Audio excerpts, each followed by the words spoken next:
explotando la caja negra de la enredadera con su césped, con todo tipo de representaciones y propuestas escénicas, como la que nos trae hoy la Oveja Negra de Zafra, que es un grupo de teatro amateur, que precisamente nos interesa mucho, bueno, pues que esos grupos de teatro que tengan más recorrido o menos recorrido puedan tener un espacio donde ofrecer sus montajes, que ya veréis que son montajes de alto nivel. No por ser amateur la cosa va a ser menor. Entonces es menor el espacio, el grupo no es menor, por lo que podéis observar, pero han encajado aquí dentro, no sé si os falta alguno o alguna, seguramente sí, pero no cabía más gente, ¿no? Entonces, bueno, pues os invitamos a disfrutarlos, a disfrutar de la obra de Eduardo Galeano con esta propuesta, ese autor tristemente perdido hace tiempo, pero que nos dejó su obra pues, para seguir disfrutando y reflexionando sobre muchos asuntos que le salían directamente del corazón. Y cuando estéis cansados y tengáis calor, os vais al Ambigos, cogéis una cervecita o un refresco, os lo tomáis y contribuís al apoyo económico de la enredadera. ¿Qué? Bueno, se abre allí con una pequeña tos y ya está. Pero bueno, que lo disfrutéis mucho, muchísimas gracias por venir. Y en vuestra casa estáis, y a vosotros muchísimas gracias por vuestra generosidad. Y adelante, mucha mierda. Muchas gracias.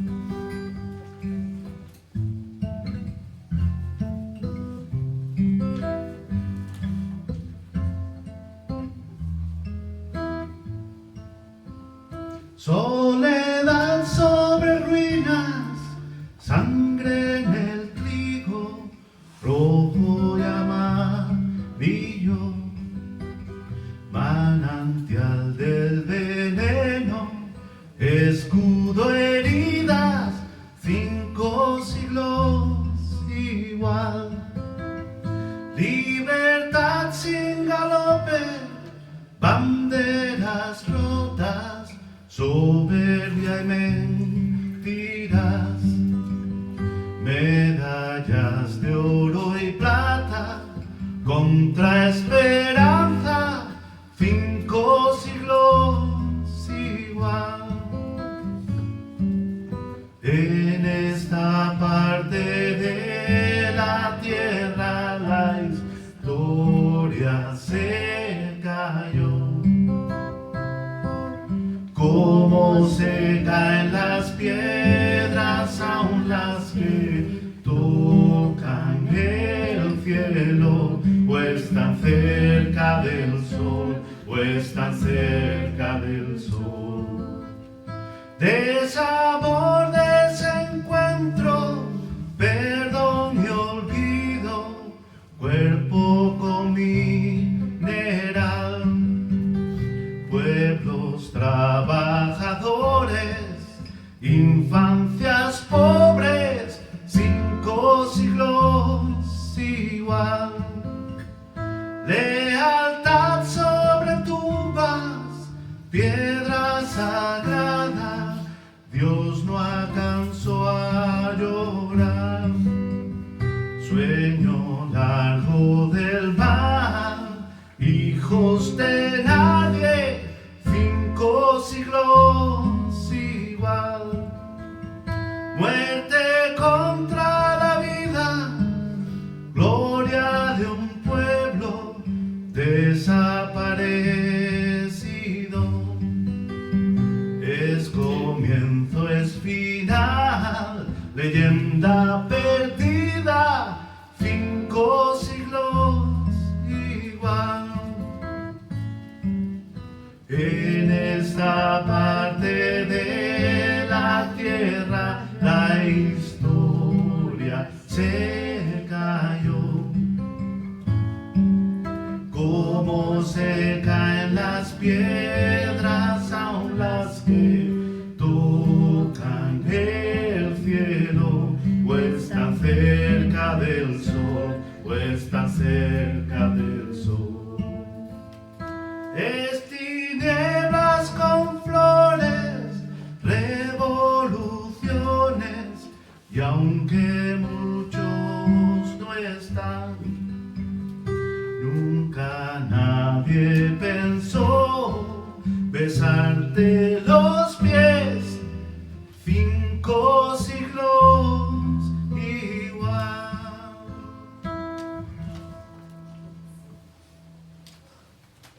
Un hombre de las viñas habló en agonía al oído de Marcela. Antes de morir, le reveló su secreto. La uva, le susurró, está hecha de vino. Marcela Pérez Silva me lo contó. Y yo pensé, si la uva está hecha de vino, quizá nosotros somos las palabras que cuentan lo que somos. Sueña las pulgas con comprarse un perro y sueña los nadie con salir de pobre. Que algún mágico día llueva de pronto la buena suerte. Que llueva a cántaros la buena suerte. Pero la buena suerte no llueve ayer, ni hoy, ni mañana, ni nunca. Ni en lloviznita cae del cielo la buena suerte. Por muchos que los nadies la llamen y aunque les pique la mano izquierda, o se levanten con el pie derecho. O empiecen el año cambiando de escoba. Los nadies, los hijos de nadie, los dueños de nada. Los nadie, los ninguneados, corriendo la liebre, muriendo la vida, jodidos, rejodidos. Que no son, Aunque sean, que no hablan idiomas, sino dialectos, no profesan religiones, sino supersticiones, que no hacen arte, sino artesanía, que no practican cultura, sino folclore, que no son seres humanos, sino recursos humanos, que no tienen cara, sino brazos, que no tienen nombre, sino número. que no figuran en la historia universal, sino en la crónica roja de la prensa local. Los nadies, que cuestan menos que las balas que los matan. Bienvenidos a los abrazos. Volver a pasar por el corazón. Un encuentro con la palabra y la ética de Eduardo Galeano. Porque otro mundo, no se engañen, sí es posible.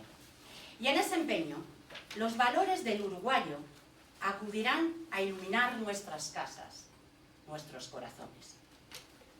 Será entonces que primaremos escuchar en vez de hablar, conocer para amar y amar para conocer, compartir en lugar de poseer. Reformularemos la historia para dar protagonismo a los que nunca han contado, pero siempre han padecido. Pondremos al amor en primera fila, miraremos al prójimo a través de él y será nuestra pócima para exiliar el miedo. Reivindicaremos la comunidad y lo comunitario. La idea del tanto tienes, tanto vales, la sustituiremos por te quiero por quien eres, quien has sido y quien podrás llegar a ser. Finalmente, desterraremos el sistema que nos conduce a la soledad y al hambre de abrazos. A la voz del uruguayo se suman en el espectáculo la de varios cantautores, interpretados por miembros de la Oveja Negra.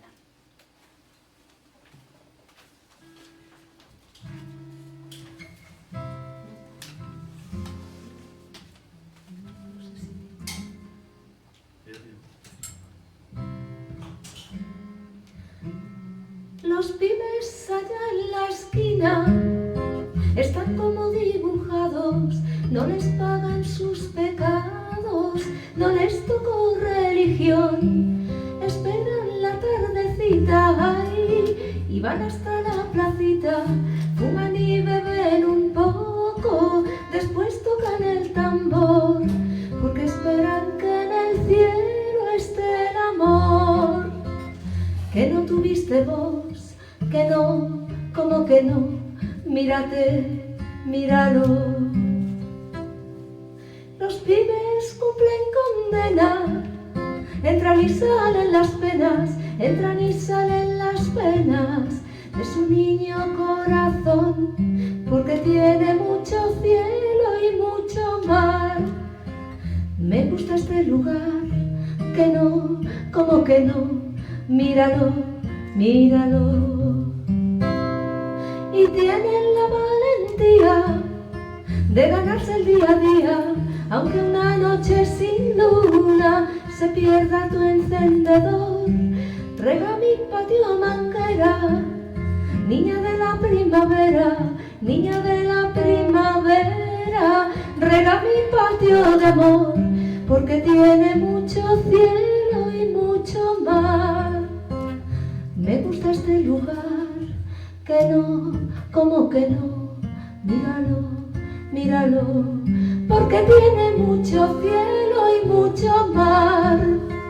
Me gusta este lugar, que no, como que no, míralo, míralo.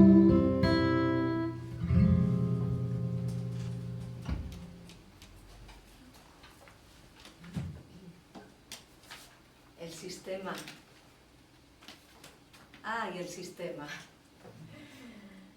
Con una mano roba lo que con la otra presta. Sus víctimas, cuanto más pagan, más deben. Cuanto más reciben, menos tienen. Cuanto más venden, menos cobran. Al sur, la represión. Al norte, la depresión. La democracia es un lujo del norte. Al sur se le permite el espectáculo, que eso no se le niega a nadie. Y a nadie molesta mucho, al fin y al cabo, que la política sea democrática, siempre y cuando la economía no lo sea. Cuando cae el telón, una vez depositados los votos en las urnas, la realidad impone la ley del más fuerte, que es la ley del dinero. Así lo quiere el orden natural de las cosas. En el sur del mundo, enseña el sistema, la violencia y el hambre no pertenecen a la historia, sino a la naturaleza, y la justicia y la libertad han sido condenadas a odiarse entre sí.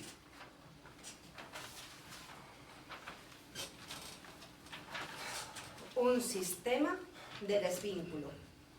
El buey solo bien se lame. El prójimo no es tu hermano ni tu amante.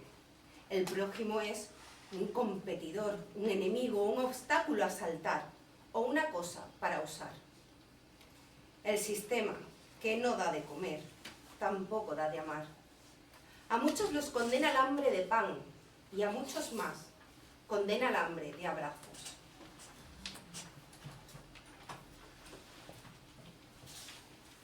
Un sistema de desvínculos, para que los callados no se hagan preguntones, para que los opinados no se vuelvan opinadores, para que no se junten los solos, ni junte el alma sus pedazos.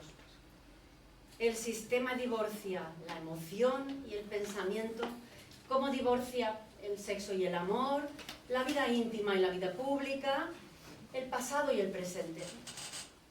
Si el pasado no tiene nada que decir al presente, la historia puede quedarse dormida sin molestar en el ropero donde el sistema guarda sus viejos disparos.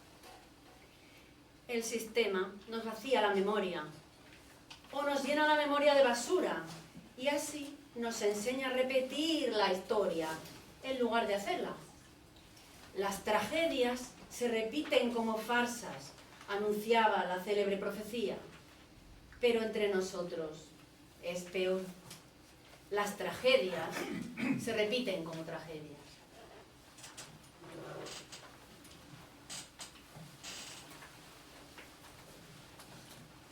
Hacía pocos años que había terminado la guerra de España y la cruz y la espada reinaban sobre las ruinas de la República.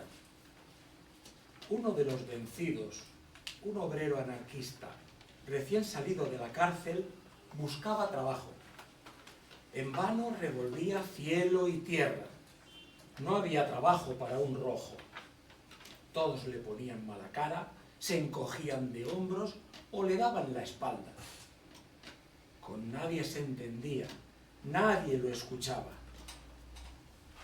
El vino era el único amigo que le quedaba. Por las noches, ante los platos vacíos, soportaba sin decir nada los reproches de su esposa beata, mujer de misa diaria, mientras el hijo, un niño pequeño, le recitaba el catecismo. Mucho tiempo después, Josep Verdura, el hijo de aquel obrero maldito, me lo contó. Me lo contó en Barcelona, cuando yo llegué al exilio. Me lo contó. Él era un niño desesperado que quería salvar a su padre de la condenación eterna. Y el muy ateo, el muy tozudo, no entendía razones.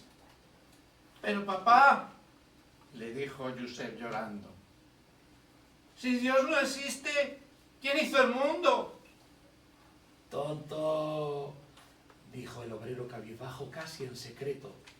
Tonto, al mundo lo hicimos nosotros, los albañiles.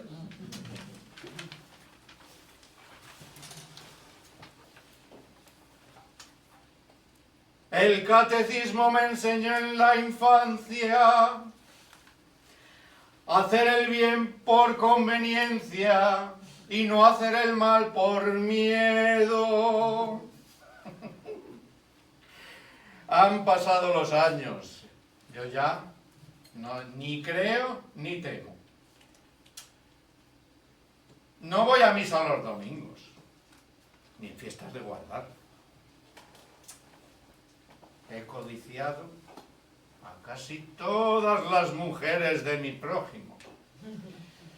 Y he violado, al menos en intención, la propiedad privada que Dios en persona sacralizó en las tablas de Moisés. No codiciarás a la mujer de tu prójimo, ni a su toro, ni a su asno. Y por si fuera poco, con premeditación y alevosía, he cometido el acto del amor sin el noble propósito de reproducir la mano de obra. Yo bien sé que el pecado carnal no está bien visto en el alto cielo, pero sospecho que Dios condena lo que ignora.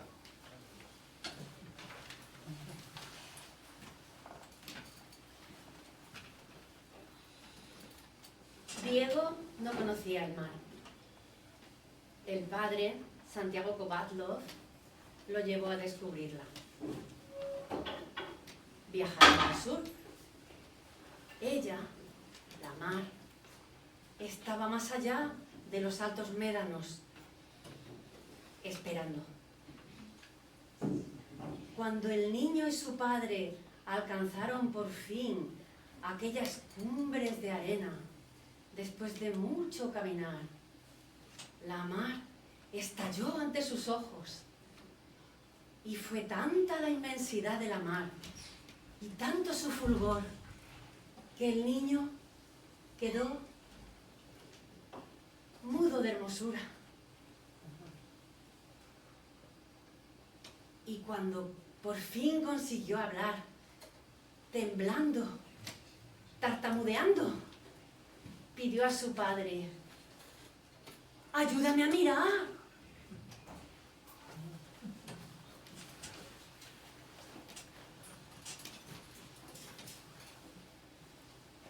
No consigo dormir. No consigue dormir. Tengo una mujer atravesada entre los párpados. Atravesada entre los párpados. Si pudiera, Si pudiera. le diría que se vaya. Si pudiera. Pero tengo una mujer atravesada en la garganta.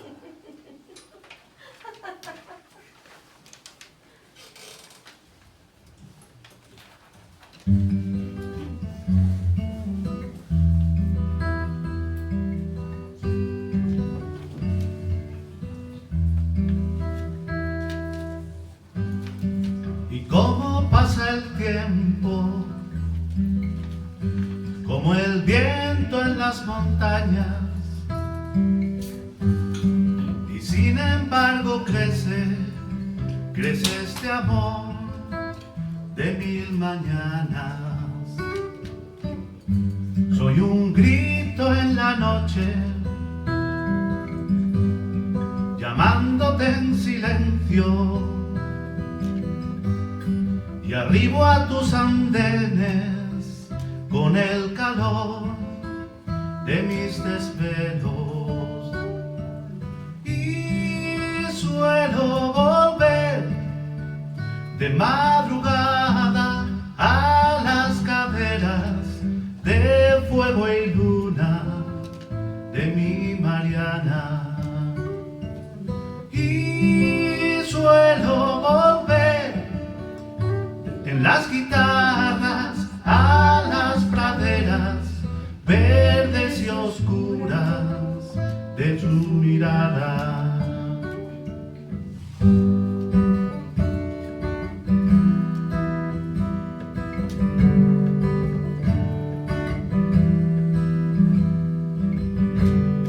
La lluvia en la distancia,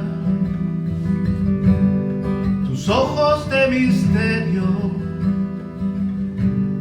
recogen las cortinas de esta canción y mi silencio. Un manto de veleros navegando tu pelo, y las puertas oscuras de este canto de su jilguero, y suelo volver de madrugada a las caderas de fuego y luna de mi Mariana, y suelo volver en las guitarras a las praderas verdes y oscuras de su mirada.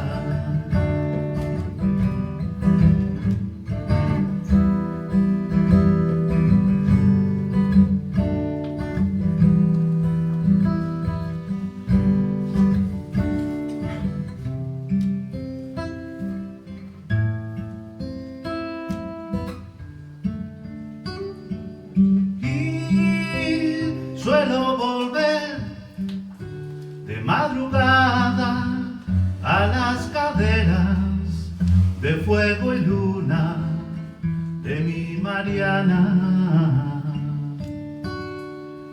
de mi Mariana.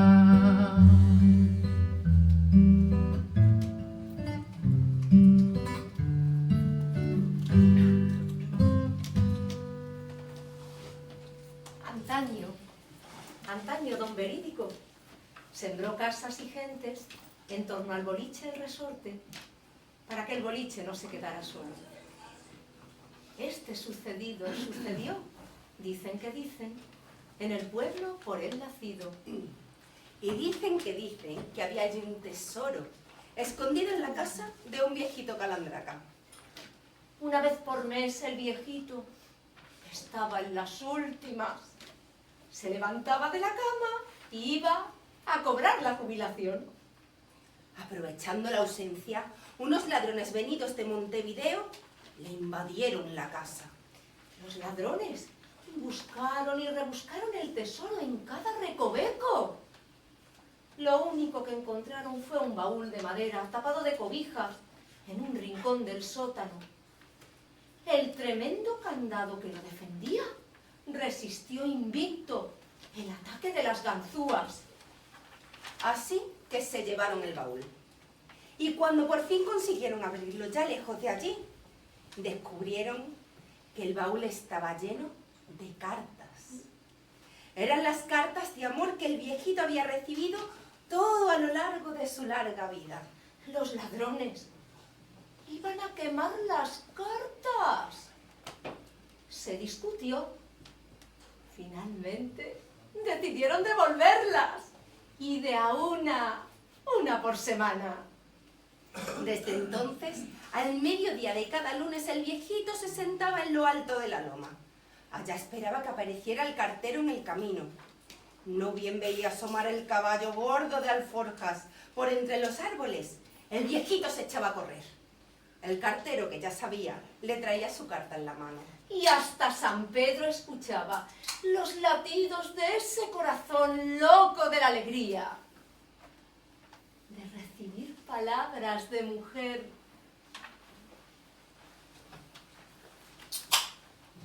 Fue a la entrada del pueblo de Llantaitambo, cerca del Cuzco. Yo me había desprendido de un grupo de turistas y estaba solo, mirando de lejos las ruinas de piedra, cuando un niño del lugar, enclenque, haraposo, se acercó a pedirme que le regalara una lapicera. No podía darle la lapicera que tenía, porque la estaba usando en no sé qué aburridas anotaciones, pero le ofrecí dibujarle un cerdito en la mano. Súbitamente se corrió la voz.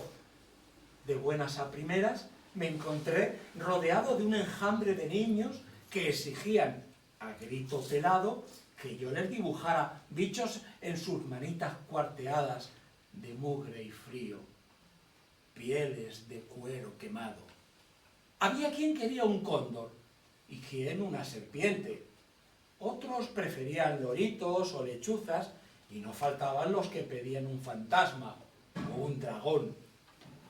Y entonces, en medio de aquel alboroto, un desamparadito que no alcanzaba más de 1 metro del suelo, me mostró un reloj dibujado con tinta negra en su muñeca.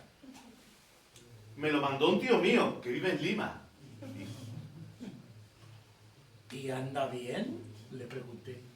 Atrasa un poco. Peca el que miente, dice Ernesto Cardenal, porque roba verdad a las palabras.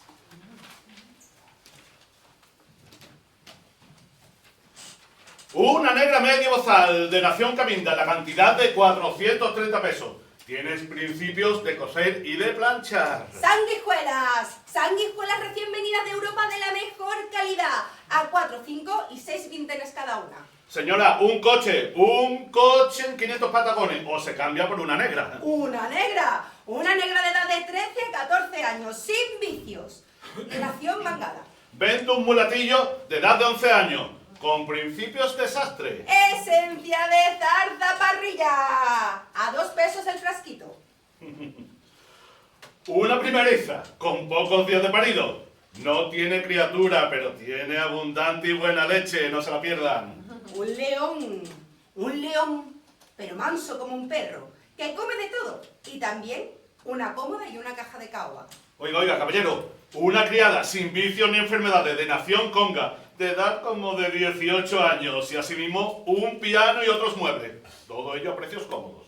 De los diarios uruguayos de 1840, 27 años después de la abolición de la esclavitud.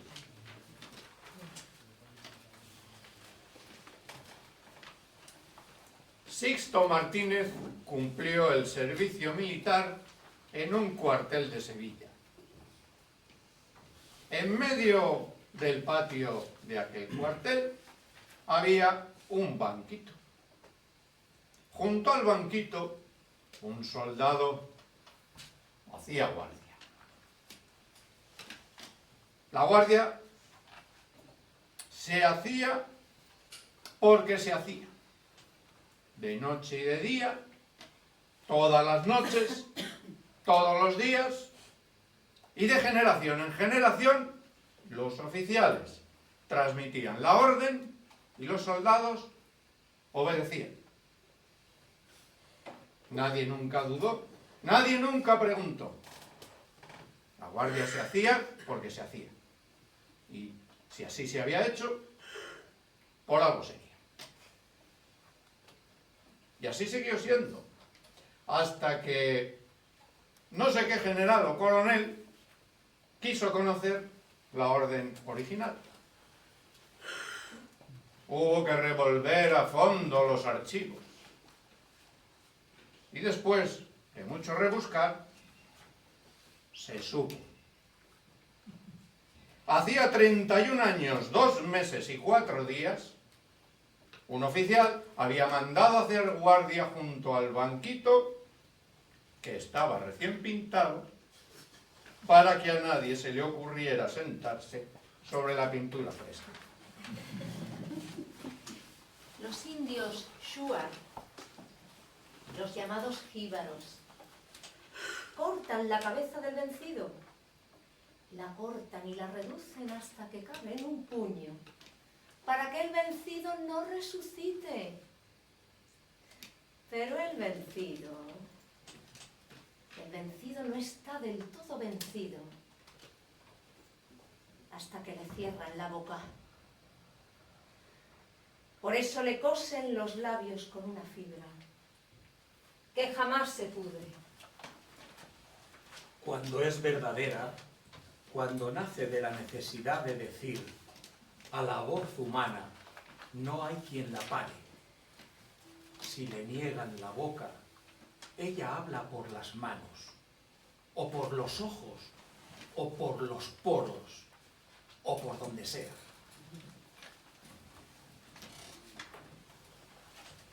El miedo seca la boca, moja las manos y mutila. El miedo de saber nos condena a la ignorancia. El miedo de hacer nos reduce a la impotencia. La dictadura militar, miedo de escuchar, miedo de decir, nos convirtió en sordomudos. Ahora la democracia, que tiene miedo de recordar, nos enferma de amnesia. Pero no se necesita ser Sigmund Freud para saber que no hay alfombra que pueda ocultar la basura de la memoria.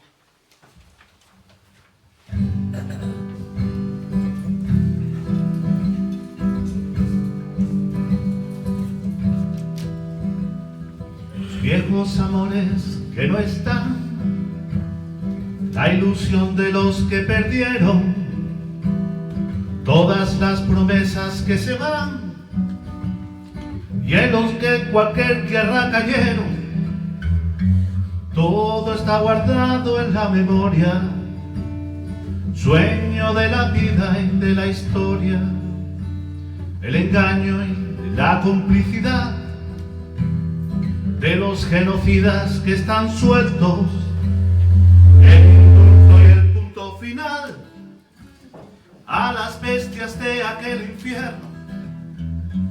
Todo está guardado en la memoria, sueño de la vida y de la historia. La memoria despierta para herir a los pueblos dormidos que no la dejan vivir, libre como el viento.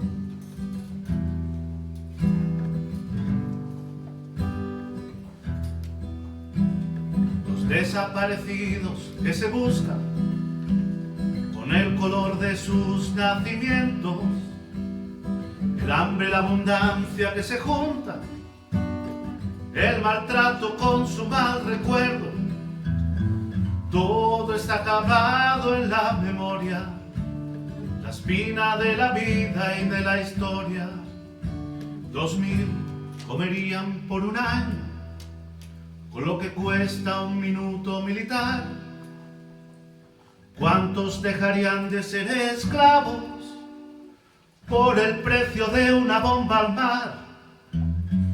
Todo está clavado en la memoria, espina de la vida y de la historia. La memoria pincha hasta sangrar a los pueblos que la aman y no la dejan andar, libre como el viento.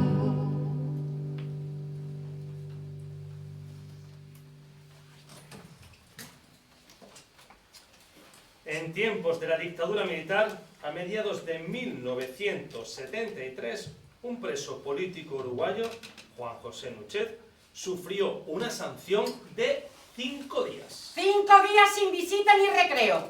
5 días sin nada, por violación del reglamento. Desde el punto de vista del capitán que le aplicó la sanción, el reglamento no dejaba lugar a dudas. El reglamento establecía claramente que los presos debían caminar en fila y con ambas manos en la espalda. Nuchet había sido castigado por poner una sola mano en la espalda. Nuchet era manco. Había caído preso en 2 etapas. Primero había caído su brazo, después él. El brazo cayó en Montevideo. Nuchet venía escapando a todo correr cuando el policía que lo perseguía alcanzó a pegarle un maratón y le gritó: ¡Dese preso! Y se quedó con el brazo en la mano. El resto de Nuchet cayó 1 año y medio después, en Paysandú. En la cárcel, Nuchet quiso recuperar su brazo perdido. Haga una solicitud. Él explicó que no tenía lápiz. Haga una solicitud de papel, de lápiz. Entonces tuvo lápiz, pero no tuvo papel. Pues haga una solicitud de papel. Cuando por fin tuvo lápiz y papel, formuló su solicitud de brazo. Al tiempo le contestaron que no se podía. El brazo estaba en otro expediente. A él lo había procesado la justicia militar, al brazo la justicia civil.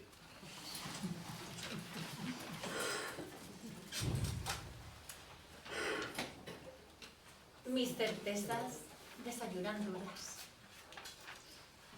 Arránqueme, señora, las ropas y las dudas. Desnúdeme, desdúdeme.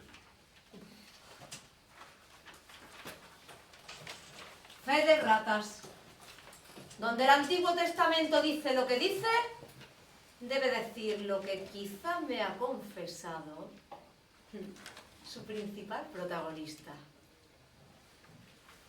Antes de Adán y Eva, nunca había hablado con nadie.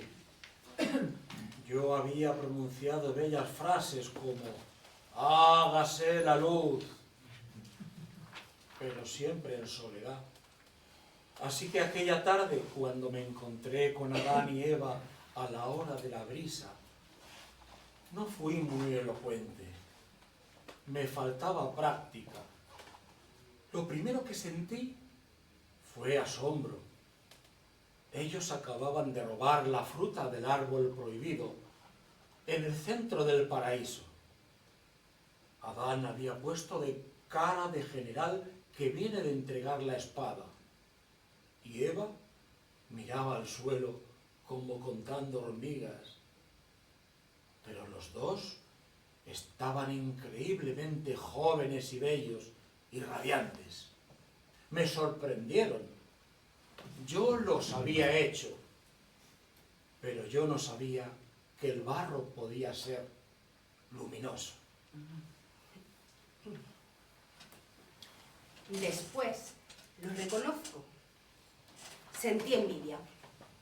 Como nadie puede darme órdenes, ignoro la dignidad de la desobediencia. Tampoco puedo conocer la osadía del amor, que exige 2. En homenaje al principio de autoridad, me aguanté las ganas de felicitarlos por haberse hecho súbitamente sabios en pasiones humanas. Entonces, vinieron los equívocos. Ellos entendieron caída donde yo hablé de vuelo. Creyeron que un pecado merece castigo si es original. Dije que peca quien desama. Entendieron que peca quien ama. Donde anuncié pradera de fiesta, entendieron valle de lágrimas. Dije que el dolor era la sal que daba gustito a la aventura humana. Entendieron que yo los estaba condenando al otorgarles la gloria de ser mortales y loquitos. Entendieron todo al revés y se lo creyeron. Últimamente ando con problemas de insomnio. Desde hace algunos milenios me cuesta dormir. Y dormir me gusta. Me gusta mucho. Porque cuando duermo, sueño. Entonces me hago amante o amanta, me quemo en el fuego fugaz de los amores de paso. Soy cómico de la legua, pescador de alta mar, o gitana divina hora de la suerte. Del árbol prohibido, devoro hasta las hojas. Y bebo y bailo hasta rodar por los suelos. Cuando despierto, estoy solo. No tengo con quién jugar, porque los ángeles me toman tan en serio y no tengo a quien desear. Estoy condenado a desearme a mí mismo. De estrella en estrella ando vagando, aburriéndome en el universo vacío. Me siento muy cansado. Me siento muy solo. Yo estoy solo. Yo soy solo. Solo. Por toda la eternidad.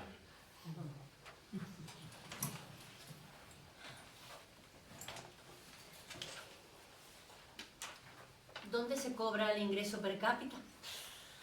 A más de un muerto de hambre le gustaría saberlo.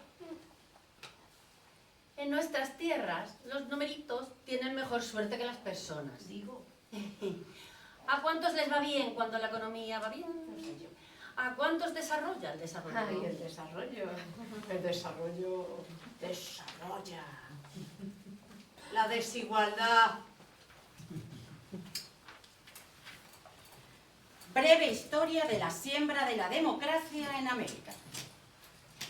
En 1915, los Estados Unidos invadieron Haití. En nombre del gobierno, Robert Lansing explicó que la raza negra era incapaz de gobernarse a sí misma por su tendencia inherente a la vida salvaje y su incapacidad física de civilización. Los invasores se quedaron 19 años. El jefe patriota, Charles Mann Peralte, fue clavado en cruz contra una puerta. 21 años duró la ocupación en Nicaragua, que desembocó en la dictadura de Somoza, y 9 años la ocupación de la República Dominicana, que desembocó en la dictadura de Trujillo. En 1954, los Estados Unidos inauguraron la democracia en Guatemala, mediante bombardeos que acabaron con las elecciones libres y otras perversiones. En 1964, los generales que acabaron con las elecciones libres y otras perversiones en Brasil recibieron dinero, armas, petróleo y felicitaciones de la Casa Blanca. Y algo parecido ocurrió en Bolivia, donde algún estudioso llegó a la conclusión de que los Estados Unidos eran el único país donde no había golpes de Estado porque allí no había embajada de los Estados Unidos. Esta conclusión fue confirmada cuando el general Pinochet obedeció la voz de alarma de Henry Kissinger y evitó que Chile se volviera comunista por la irresponsabilidad de su propio pueblo. Poco después, los Estados Unidos bombardearon a 3.000 panameños pobres para capturar a un funcionario infiel. Desembarcaron tropas en Santo Domingo para evitar el regreso de un presidente votado por el pueblo. Y no tuvieron más remedio que atacar Nicaragua, para evitar que Nicaragua invadiera a los Estados Unidos vía Texas. Por entonces, ya Cuba había recibido la cariñosa visita de aviones, buques, bombas, mercenarios y millonarios enviados desde Washington en misión pedagógica. No pudieron pasar más allá de Bahía Cochinos. Yo cumplo órdenes. Si no lo hago yo, lo hace otro.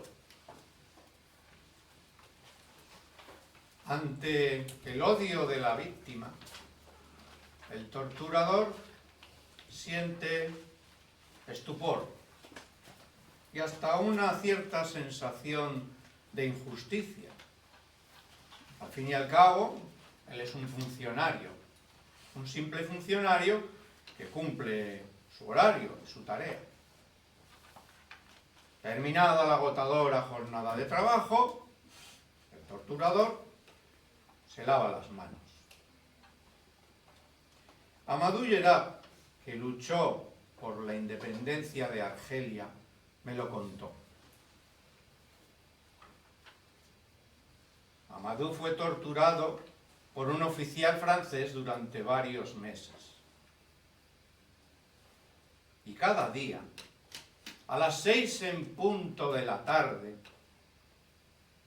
el torturador se secaba el sudor de la frente, apagaba la picana eléctrica y guardaba los demás instrumentos de trabajo.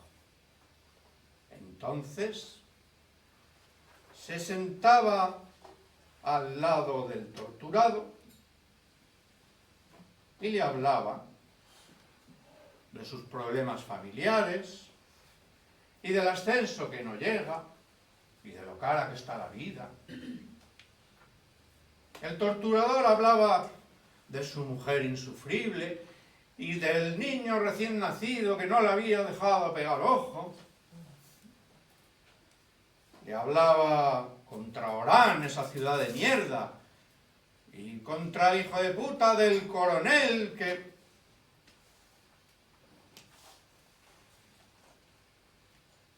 Amadou, ensangrentado,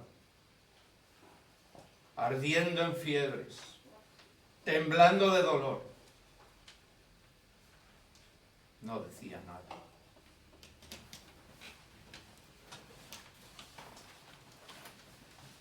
Michael Tassin ha estudiado la cultura del terror que la civilización capitalista aplicaba en la selva amazónica a principios del siglo XX.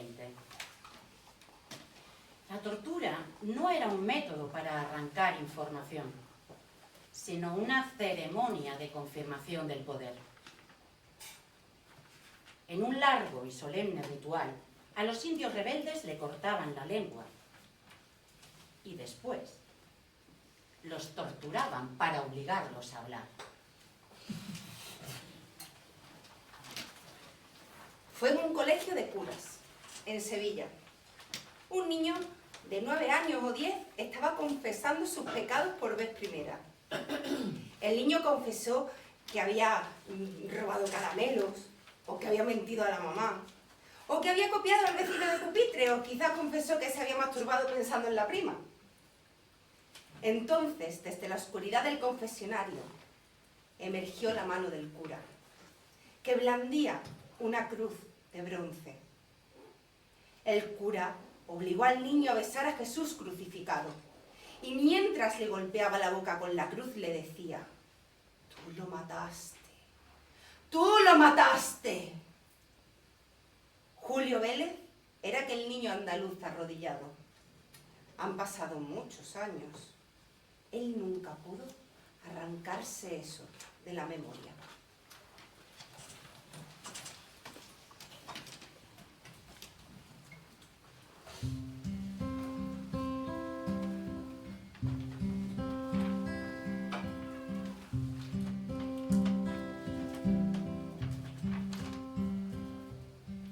No, permanecer y transcurrir no es perdurar, no es existir, ni honrar la vida.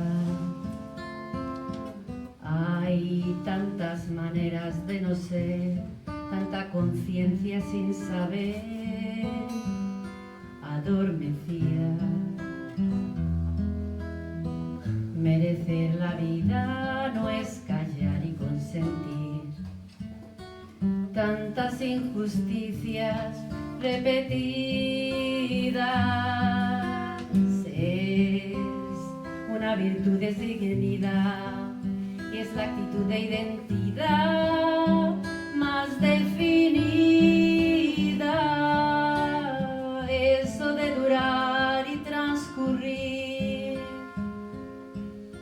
no nos da derecho a presumir, porque no es lo mismo que vivir, honrar la vida.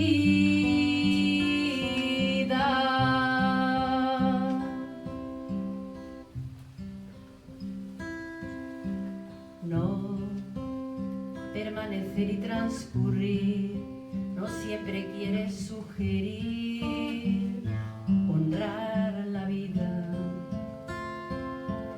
Hay tanta pequeña vanidad en nuestra tonta humanidad enceguecida. Merecer la vida es erguirse vertical, más allá del mal, de las caídas. Es igual que darle a la verdad y a nuestra propia libertad la bienvenida. Eso de durar y transcurrir no nos da derecho a presumir, porque no es lo mismo que vivir, honrar la vida.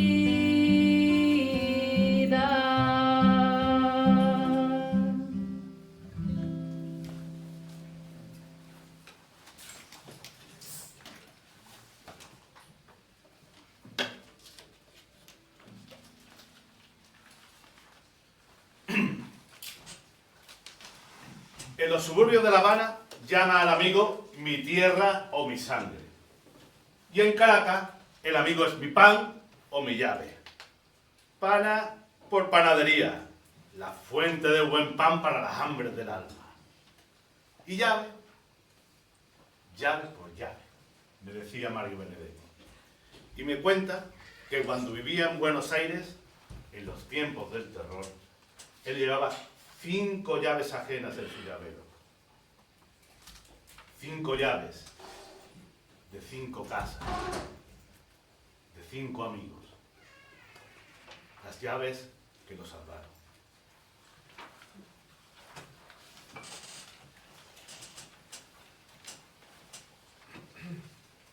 En Nicaragua, en los años de la guerra contra Somoza, Sofía Montenegro dormía mal.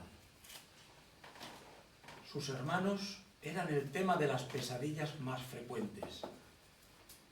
Ella soñaba con una emboscada y una lluvia de balas, en pesadillas que ocurrían en paisajes de ninguna parte, o allá por la subidita que va para Tizcapa. Después de la última ráfaga, un hermano de Sofía, teniente coronel de la dictadura, arrancaba los pañuelos que cubrían las caras de sus víctimas. Y entre los muertos estaba el otro hermano. Junto a ese hermano, el que caía en el sueño, militaba Sofía en el frente sandinista. El hermano enemigo, el teniente coronel, había bombardeado la ciudad de Estelí y había torturado prisioneros. Pero en los sueños de Sofía, los dos hermanos, el militar y el guerrillero, tenían sus ojos. Los dos eran iguales a ella. Los dos eran ella.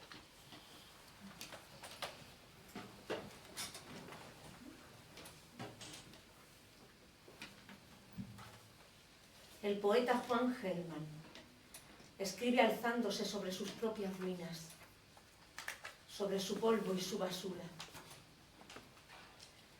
Los militares argentinos, cuyas atrocidades hubieran provocado a Hitler un incurable complejo de inferioridad, le pegaron donde más duele. En 1976 le secuestraron a los hijos. Se los llevaron en lugar de a él. A la hija Nora la torturaron y la soltaron. Al hijo Marcelo y a su compañera, que estaba embarazada, los asesinaron y los desaparecieron. En lugar de él. Se llevaron a los hijos porque él no estaba. ¿Cómo se hace para sobrevivir a una tragedia así? Digo, para sobrevivir sin que se te muera el alma. Muchas veces me lo he preguntado en estos años. Muchas veces me he imaginado esa horrible sensación de vida usurpada, esa pesadilla del padre que siente que está robando al hijo el aire que respira, el padre que en medio de la noche despierta bañado en sudor. Yo no te maté, yo no te maté. Y me he preguntado, si Dios existe, ¿por qué pasa de largo? No será ateo, Dios.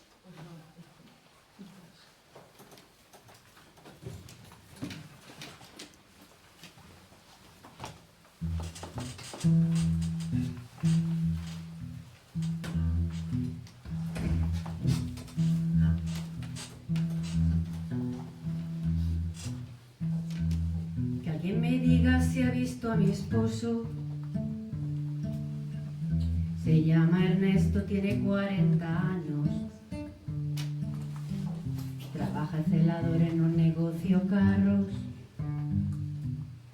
Lleva camisa oscura y pantalón claro.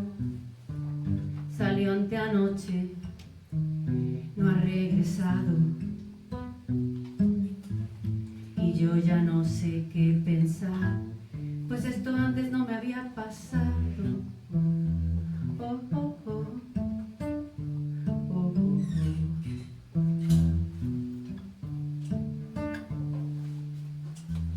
Llevo 3 días buscando a mi hermana. Se llama Altagracia igual que la abuela. Salió del trabajo para la escuela con unos jeans y una camisa blanca. No ha sido el novio, el tipo está en su casa. No saben de ella en la PSN ni en el hospital.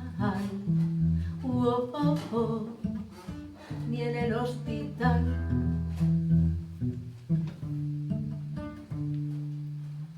Que alguien me diga si ha visto a mi hijo.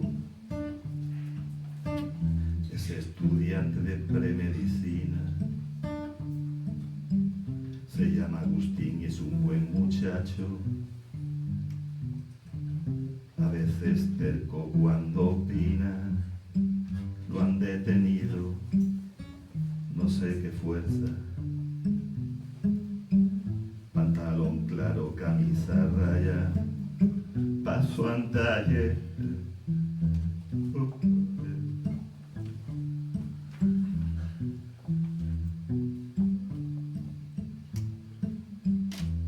¿A dónde van los desaparecidos? Buscan el agua y los matorrales. ¿Y por qué es que se desaparecen? Porque no todos somos iguales. ¿Y cuando vuelve el desaparecido? Cada vez que los trae el pensamiento. ¿Y cómo se le habla al desaparecido? Con la emoción apretando por dentro.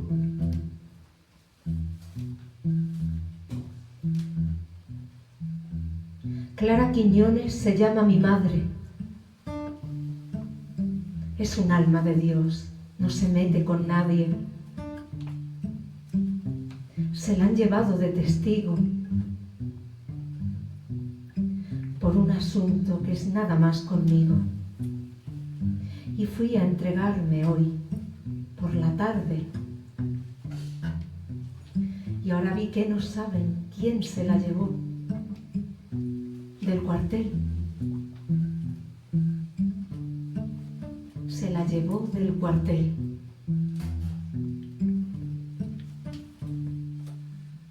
Anoche escuché varias explosiones, tiros de escopeta y de revólver, carros acelerados, frenos, gritos, eco de botas en la calle, toques de puerta, quejas por dioses, platos rotos. Estaban dando la telenovela, por eso nadie miró pa' afuera. Nadie miró pa' afuera.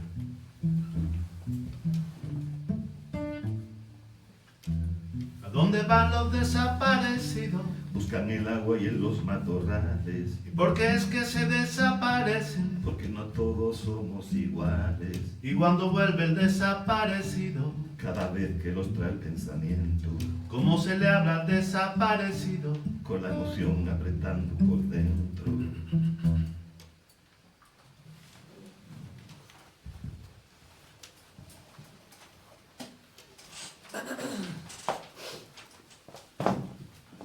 No lograron convertirnos en ellos.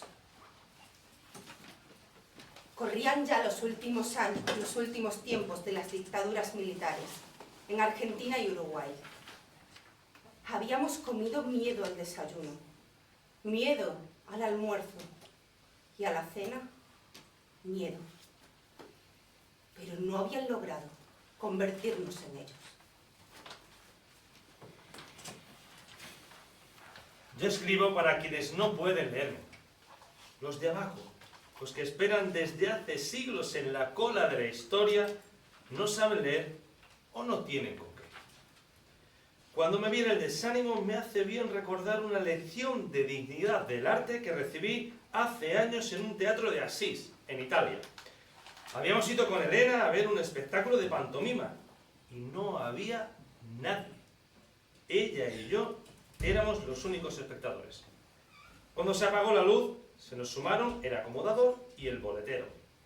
Y sin embargo, los actores, más numerosos que el público, trabajaron aquella noche como si estuvieran viviendo la gloria de un estreno a sala repleta.